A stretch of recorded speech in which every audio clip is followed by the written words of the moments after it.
What is going on, Jet fans? Matt O'Leary back with another video. We're going to recap some of the Jets' latest signings. They finally add a wide receiver, some special teams additions. Let's hop into it. All right, the wide receiver that the New York Jets decided to add is Tyler Johnson, 26 years old. Last year was with the Los Angeles Rams, had 291 yards and a touchdown.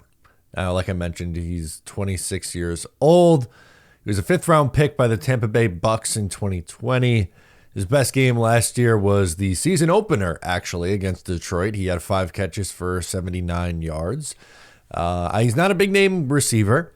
He's likely not a number 2 option. I think a number 3 option might even be a stretch. My thought was a wide receiver 4 type. He was the Rams wide receiver 5 essentially a year ago.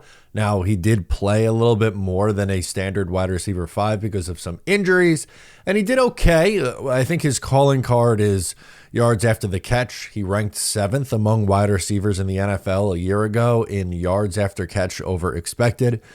So that would be his, like, if you're looking for what is a strength of his game, the ball in his hands would be a strength. I'd imagine that he's going to be competing for a wide receiver 4 type of role. Him and I almost said Jeremy Curley. Oh my God, Malachi Corley. There we go. That makes more sense.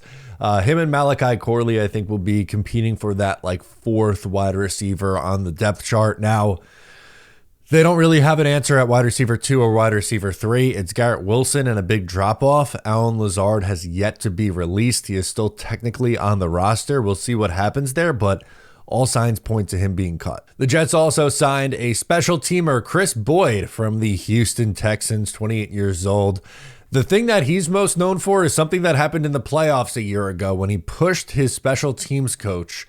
Now, we do have a quote from D'Amico Ryans, the head coach, on the situation after what happened. Here's what he had to say. "I don't think he was pushing Frank in a disrespectful manner. I think it was more so he was fired up, overly fired up, and thought he made a play to help us. So that narrative that he's pushing a coach, that's incorrect." Similar kind of answer that we got from Chris Boyd after the game. Same thing with the special teams coach. They kind of seem to sweep it under the rug a little bit. I don't know how big of a deal it is. If it was a big deal to this regime, they wouldn't have signed him. So clearly, Aaron Glenn, Darren Muji, and the special teams coach of the Jets see something in this guy. What is his role going to be? I'm not quite sure. But the Jets, they bring back Irv Charles, which is, fine. He's going to help out on special teams. He's played a really big role for them a year ago. I would imagine that we're going to see a similar kind of role for Chris Boyd here as a special teams guy. Don't expect to see him much on defense. He's also technically a cornerback, but this is like calling Justin Hardy a cornerback. He's not actually playing out there, but he's a special teamer, and his listed position is corner. All right, next up, a sneaky under-the-radar signing. The Jets re-signed Kene Nwanu, who had that big kick return for a touchdown against the Seattle Seahawks a year ago. We didn't get to see Nwanu all that much last year because, unfortunately, he got hurt and they went right back to Xavier Gipson. But when he was out there, no intended disrespect to Xavier Gipson, just frankly, he was an upgrade over Xavier Gipson as a returner. He was a former All-Pro with the Minnesota Vikings as a returner, and I'm hoping that he wins this job because I trust him back there as both a kick returner and a punt returner. So that would be a upgrade there. Love that signing. And last but not least, the Jets added a punter, Austin McNamara, to compete with Thomas Morstead. Now, this isn't a guarantee that the Jets are moving on from Thomas Morstead. I saw, a bit of panic online, people who like Thomas Morstead, myself included. I love Thomas Morstead. I think he's been a really good Jet. But McNamara is going to come in and be competition. Competition's a good thing in training camp. He was a UDFA in the draft a year ago.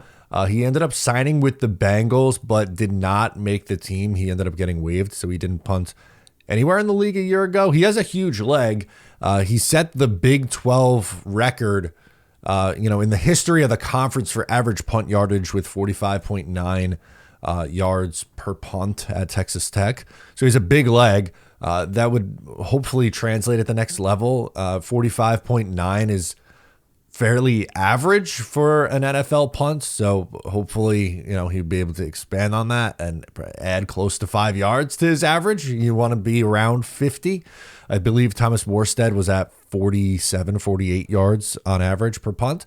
So not a huge difference, but with the competition so tight at the next level, like all these punters are really, really talented, that a 2 yards is, a few spots in the rankings. So I'm not predicting that, McNamara is definitely going to make the team. We'll see going into training camp. It'll be something that we keep an eye on. Morstead is older, it gives you some insurance, because as we saw a year ago with Greg Zuerlein, he was great the year prior. And then in 2024, it fell off an absolute cliff. So the Jets don't want to be in that position again. So they add some depth there. The offseason of depth continues. Let me know your thoughts on these signings in the comments. I'm Matt O'Leary, and I'll catch you next time.